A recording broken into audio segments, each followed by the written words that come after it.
சிவசிவ திருச்சிற்றம்பலம். சிவஞானி என்பவர் யார்? இக்கேள்விக்குரிய விடையினை காண்போம். மலத்தின் சார்பு இல்லாத சிவபிரானுடைய உண்மை வடிவத்தை உணர்ந்தவர்கள் சிவஞானிகள். இவர்கள் உலகப் பொருட்களில் பொருந்தி இருந்தாலும் தாமரை இலையில் உள்ள நீர் அந்த தாமரை இலையில் ஒட்டாமல் உருள்வது போல உலகப் பொருட்களில் உள்ளம் பற்று வைப்பது இல்லை. அவர்கள் தங்களோடு பொருந்தியிருந்த ஆணவம் முதலான மலங்களையும் போக்கி விடுவார்கள். அவர்கள் தோற்றத்தில் நம்மை போல சாதாரணமாக காட்சியளிப்பார்கள். அந்த சிவஞானிகளின் உள்ளங்களை விட்டு சிவபிரான் ஒருபோதும் அகலுவது இல்லை.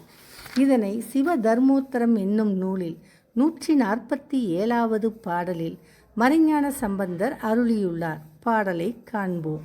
அமலன் உருவம் அறிந்தார்கள் விடய பேதத்து அடைந்தாலும் கமலத்து அமரும் நீர் போல கலப்பது இல்லை. கருதும் கால் தம் மலத்தினையும் தடுப்பார்கள் என்பதாகும். திருச்சிற்றம்பலம்.